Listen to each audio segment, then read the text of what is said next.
This is Revathi. Welcome back to writer Revathi channel. హృదయ స్పందన episode number 25. స్పందనతో తడబడుతూ మాట్లాడుతున్న హృదయ్. తన దగ్గర ఆ తడబాటు ఎందుకు? కథలోకి వెళ్ళబోయే ముందు దయచేసి వీడియోకి ఒక లైక్ ఇవ్వండి. అలాగే హైప్ ఇచ్చి వీడియోని సపోర్ట్ చేయండి. కన్న తండ్రి కొడుక్కి ప్రేమను పంచుతూ పడుకోబెట్టుకున్నట్టుగా ఉన్న ఆ దృశ్యాన్ని చూడగానే స్పందనలో స్పందన లేకుండా పోతుంది. ఏంటిది? రాత్రి నా దగ్గర ఉన్న బింకు ఇక్కడికి వచ్చి ఎలా పడుకున్నాడు? అంటే హృదయ్ గారే వచ్చి బింకుని తీసుకొచ్చి దగ్గర పడుకోబెట్టుకున్నారా అనే ఆలోచనలో ఉండగా హృదయ్ నిద్ర మేలుకుంటూ కదులుతుంటాడు. అలా కళ్ళు తెరవగానే పక్కన నిద్రలో ఉన్న బింకుని చూస్తుంటాడు. ముద్దుగా కనిపిస్తున్న బాబుని చూడగానే హృదయ్ చెయ్యి బాబు తల మీద వెళ్లకుండా ఉండలేకపోతుంది. ప్రేమగా బాబు తల నిమురుతుంటాడు. స్పందన అది చూసి ఆశ్చర్యపోతూ ఉండగానే హృదయ్ బాబుని అలా ప్రేమగా నిమురుతూ అనుకోకుండా కాస్త దూరంలో ఉన్న ఎదురుగా ఉన్న స్పందనని చూస్తాడు. అలా చూడగానే తడబడుతూ బాబు తల మీద ఉన్న చెయ్యిని వెంటనే వెనక్కి తీసుకుని తడబాటుతో లేచి కూర్చొని స్పందన ప్రశ్నార్థకంగా చూడటం గమనిస్తూ రాత్రి బింకుని రూముల నుంచి తీసుకొచ్చి పడుకోబెట్టుకోవటం గుర్తు తెచ్చుకొని బెడ్ దిగుతాడు. స్పందనలో క్వశ్చన్ మార్క్ ఫేస్ చూస్తూ ఏంటి అలా చూస్తున్నావు? ఓ, నీ కొడుకుని నా దగ్గరికి తీసుకొచ్చుకొని ఎందుకు పడుకోబెట్టుకున్నానా అని అడుగుతాడు. అవును అన్నట్టుగా తల నిలువుగా ఊపుతుంది. అది బాబు గాయంతో చాప మీద పడుకుంటే ఆ గాయం మళ్ళీ నేలకు తగిలి గాయం పెద్దదవుతుందేమో అని తీసుకొచ్చుకొని నా దగ్గర పడుకోబెట్టుకున్నాను. అంటే మీరు మా దగ్గర ఉన్నప్పుడు మీ రెస్పాన్సిబిలిటీ మా మీద ఉంటుంది కదా. పొరపాటున ఏదైనా జరిగితే మీలాంటి లోయర్ క్లాస్ ఫ్యామిలీస్ గొడవ చేసి మా పరువు తీస్తారు. అందుకే నా జాగ్రత్త కోసం నీ కొడుకుని నా దగ్గర పడుకోబెట్టుకున్నానులే అని ఏదో కవర్ చేస్తుంటాడు. స్పందన విని మౌనంగా చూస్తుంటుంది. ఏంటి ఇంకా అలా చూస్తున్నావు? నేను చెప్పింది నమ్మకం కుదరటం లేదా అని అడుగుతాడు. స్పందన మారు మాట్లాడకుండా మౌనంగానే చూస్తుంటుంది. అంటే ఏంటి నీ ఉద్దేశం? బాబు మీద ప్రేమతో నీ కొడుకుని నా దగ్గర తీసుకొచ్చుకొని పడుకోబెట్టుకున్నాను అనుకుంటున్నావా అని తడబడుతూ అడుగుతాడు. అదేమీ లేదు అన్నట్టుగా తల అడ్డంగా ఊపుతుంది. అంతలో సార్ అంటూ బయట నుంచి కేకలు వినిపిస్తుంటాయి. అది విని అప్పుడే పిల్లోని లేపకు, కొద్దిసేపు పడుకోనివ్వు అని చెప్పి బయటికి వెళ్తాడు. స్పందన నిద్రపోతున్న బింకుని చూస్తూ దగ్గరికి వెళ్తుంది. తను ఇంకా అదే సందేహంలో ఉండిపోయి నిద్రపోతున్న బాబుని డిస్టర్బ్ చేయొద్దని చెప్పడంతో అక్కడి నుండి తను కూడా బయటికి వచ్చేసరికి హృదయ్ దగ్గర ఉండి వచ్చిన వాళ్ళతో బింకు కింద పడిన చోట గ్రాస్ వేయిస్తుంటాడు. ఎక్కడా నేల లేకుండా మొత్తం గ్రాస్తో కవర్ చేయిస్తుంటాడు. ఇప్పుడు ఇదంతా ఎందుకు చేయిస్తున్నాడు అనే ఉద్దేశంతో స్పందన ఉంటే హృదయ్ వెనక్కి తిరిగి తనని చూస్తాడు. మళ్ళీ తను చూడగానే తడబడుతూ ఏంటి అలా చూస్తున్నావు? ఎక్కడ బింకు కింద పడితే దెబ్బ తగులుతుందేమో అని నీ కొడుకు కోసం గ్రాస్ వేయిస్తున్నాను అనుకుంటున్నావా? అంత సీన్ లేదు. గార్డెన్ ఇంకా పచ్చగా ఉంచుకోవాలనే ఉద్దేశంతో వేయిస్తున్నాను అని తడబాటుతో చెప్పి రూంలోకి వెళ్ళిపోతాడు.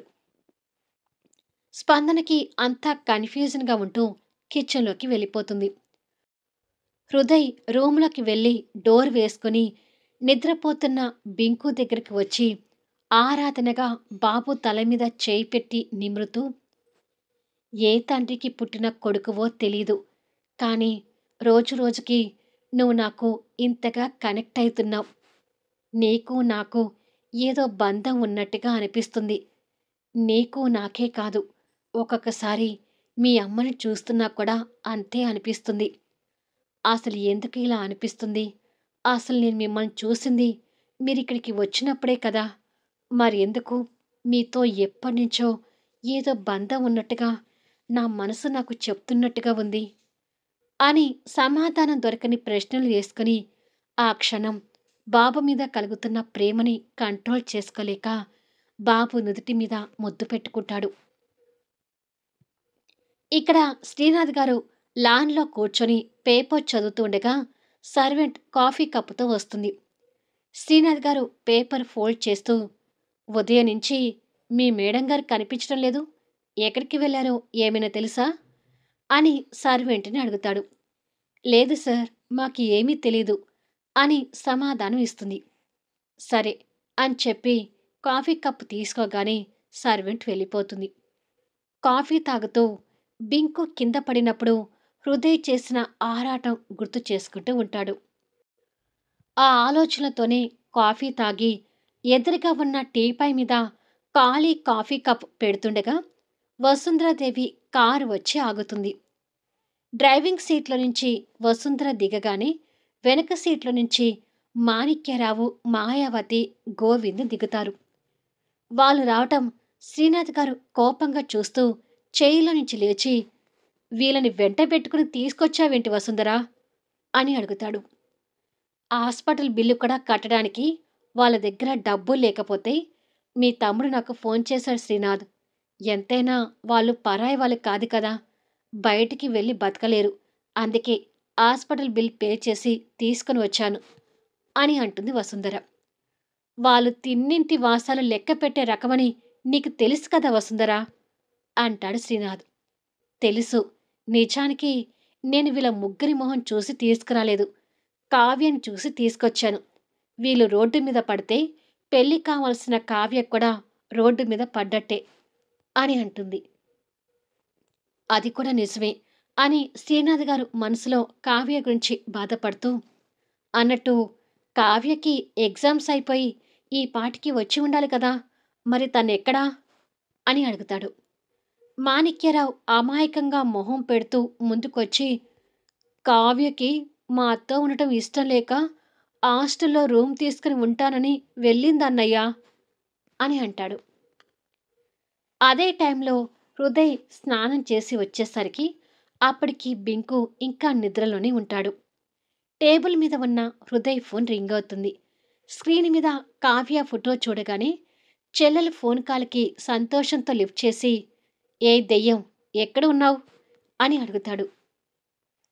"ప్రస్తుతానికి ఇదే సిటీలో హాస్టల్ రూమ్లో ఉన్నాను" అని అంటుంది కావ్య. "అదేంటి, హాస్టల్లో ఉండటమేంటి? అసలు బెంగళూరు నుంచి ఎప్పుడొచ్చావు?" అని అడుగుతాడు. "నిన్ననే వచ్చానన్నయ్య" అని చెప్తుంది. "మరి హాస్టల్లో ఉండటం ఏంటి?" అని అడుగుతాడు. "మా ఇంట్లో ఉండటం అంటే నాకు నరకంగా ఉంటుంది. అందుకే హాస్టల్లో ఉంటున్నాను" అని చెప్తుంది. "నీకు ఎప్పుడో చెప్పాను నిన్ను మనింట్లో ఉండమని. నా మాట వినకుండా పోయావు" అంటాడు హృదయ్. "ప్లీజ్ అన్నయ్య, ఇప్పటి వరకు మీరు మా ఫ్యామిలీకి చేసింది చాలు. ఇక నేను మాత్రం మీ మీద ఆధారపడాలని అనుకోవడం లేదు. నాకు నేనుగా బతకాలని అనుకుంటున్నాను" అని అంటుంది. "అది కాదు కావ్య" అని హృదయ్ అడ్డుపడబోతుండగా, "ప్లీజ్ అన్నయ్య, నాకు అడ్డుపడకు. అన్నట్టు నీ హెల్త్ కండిషన్ గురించి పెద్దమ్మ నాకు చెప్పింది.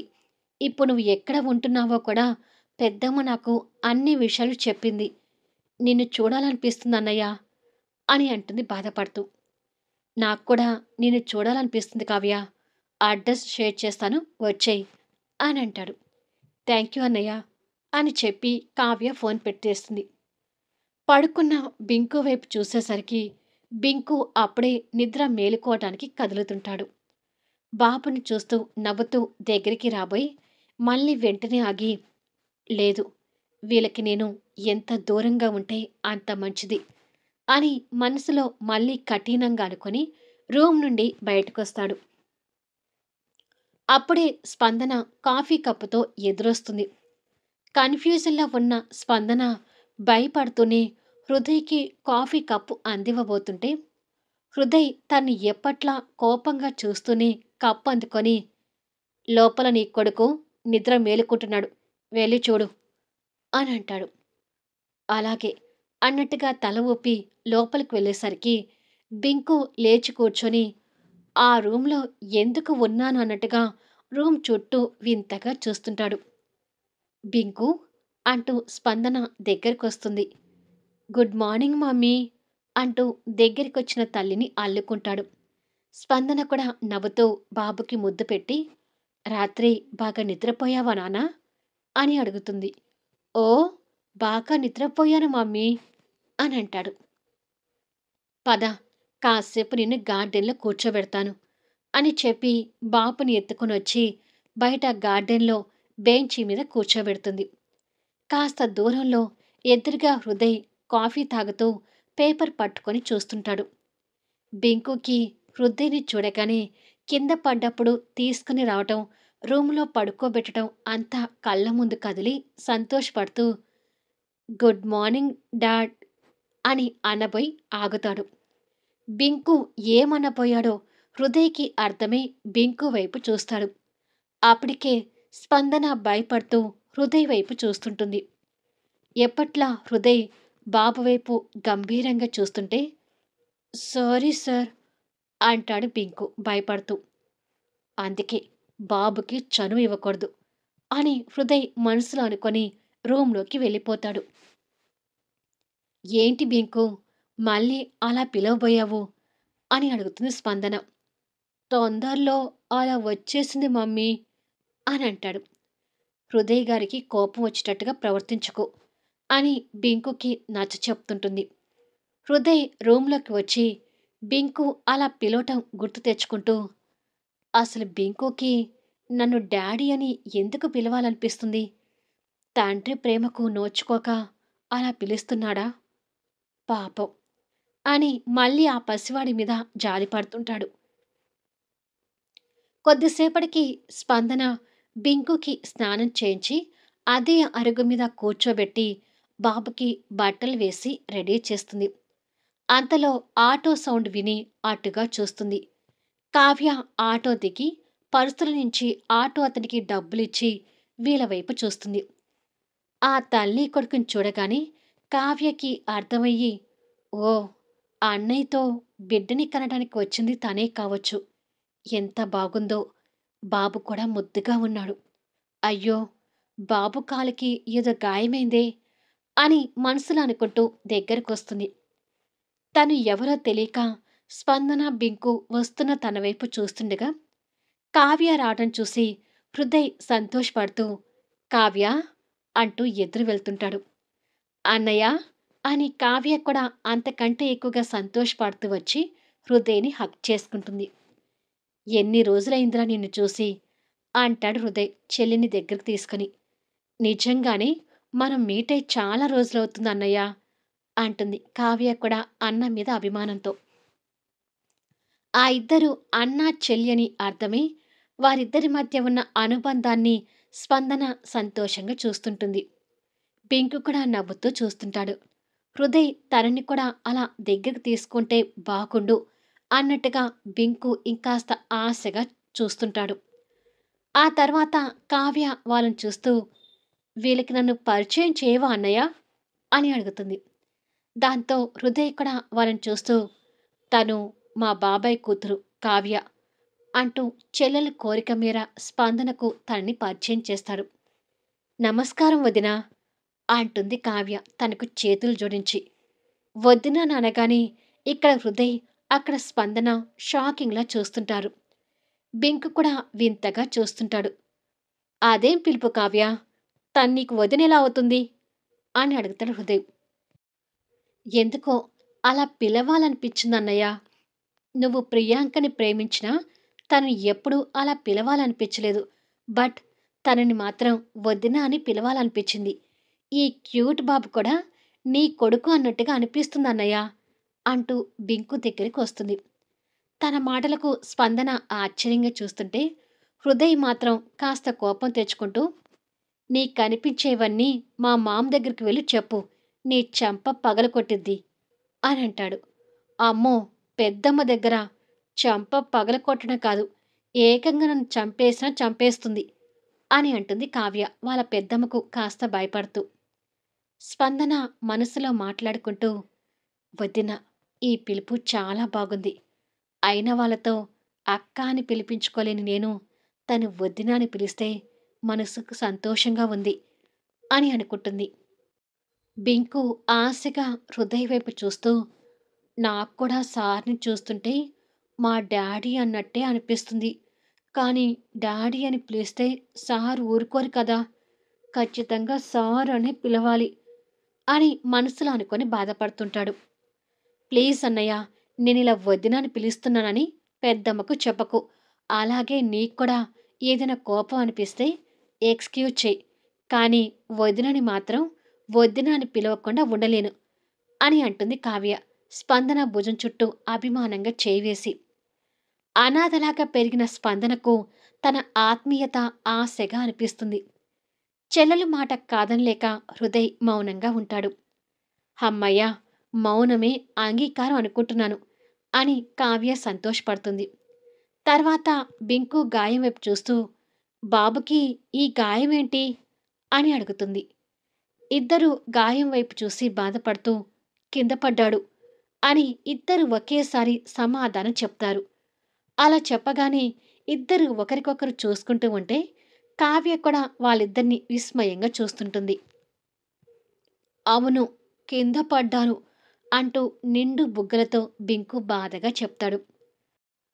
పర్వాలేదులే బింకు, త్వరగానే తగ్గిపోతుందిలే అని కావ్య బింకుని దగ్గర తీసుకుని బింకు బుగ్గ మీద ముద్దు పెడుతుంది.